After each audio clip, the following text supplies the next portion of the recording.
श्रोताओं, हमारे बीच में समय समय पर संतों का आगमन होता रहा है।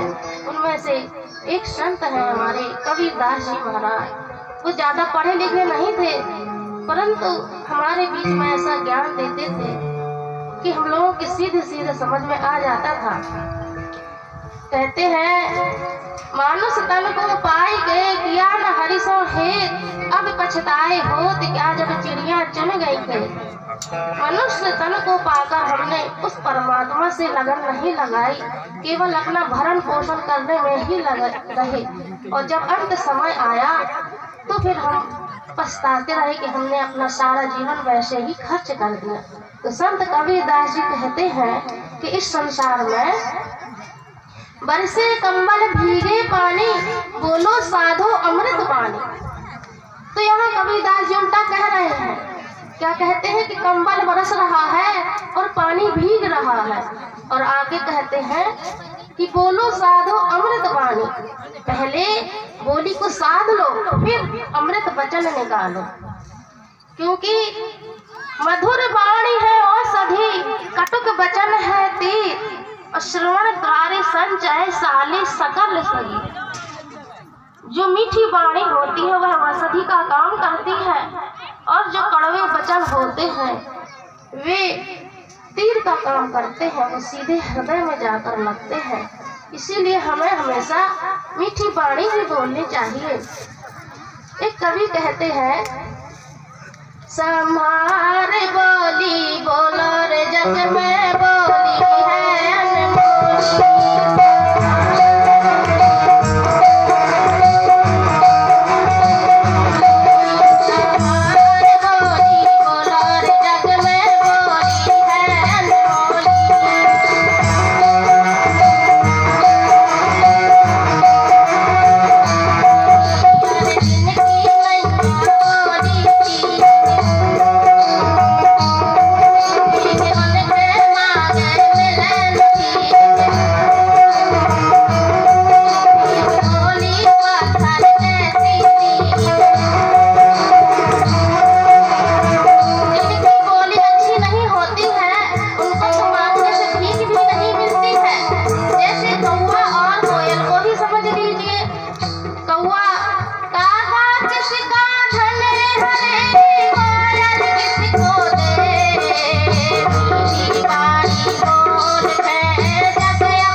खजाने नहीं दे, लेकिन मीठी बोली का प्रभाव है।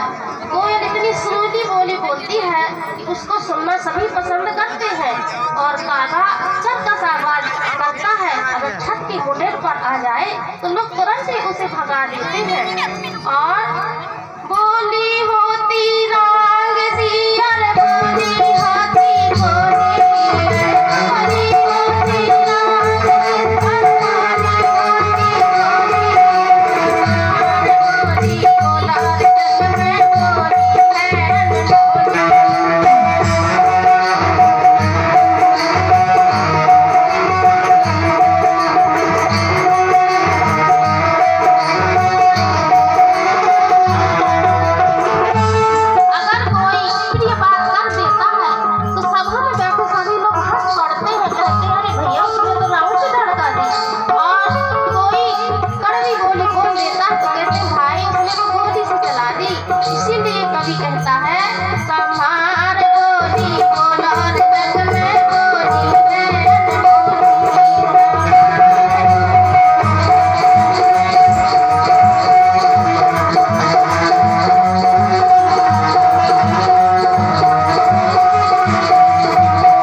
हमारी आत्मा शांति को चाहती है।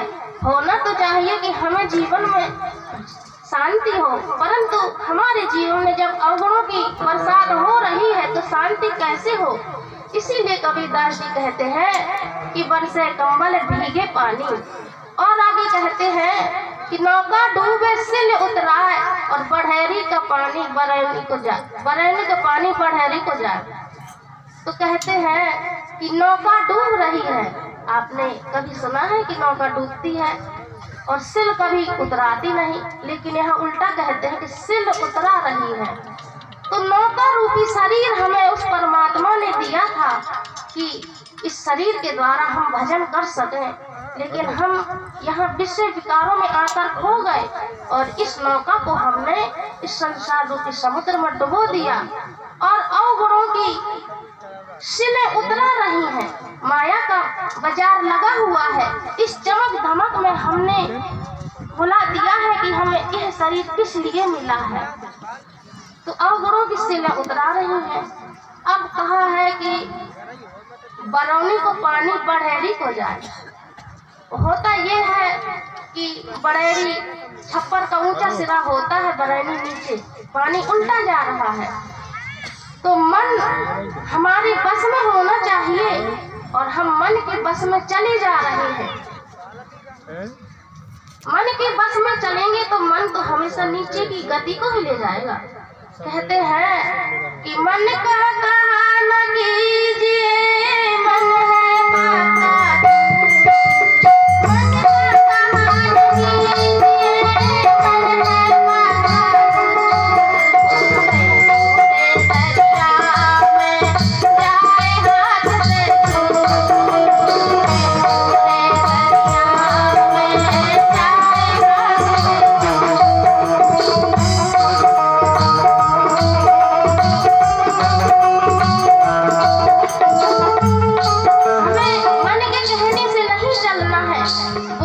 माता, चलना है, बुद्धि जैसा हमारा कहे हमें वैसा करना है। मगर हम इस संसार में अपने मन से चल रहे हैं।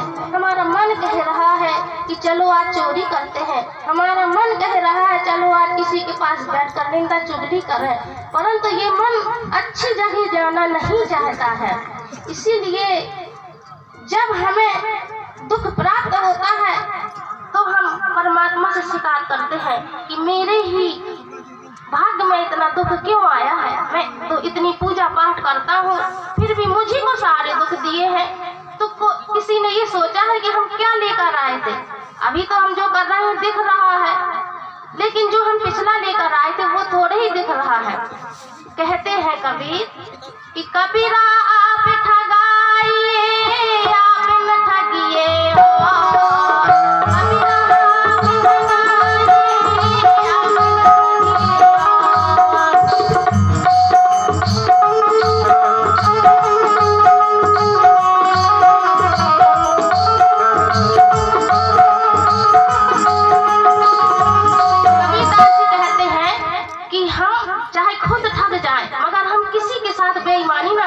किसी को ठगे नहीं तो हमें दुख प्राप्त होगा ही नहीं। परंतु हमने पिछले जन्म में ऐसा किया होगा, इसलिए वही खोटे सिक्के दुख के रूप में आज हमारे सामने आ रहे हैं। तो भजन मन ये नहीं लगता है। तो मन के लिए क्या कह रहे हैं कबीरदास जी, कहते हैं कि मन तो भजन में लग जा, नहीं तो दुख पाएगा। मन लागो है राम में फकीरी में, मन लागो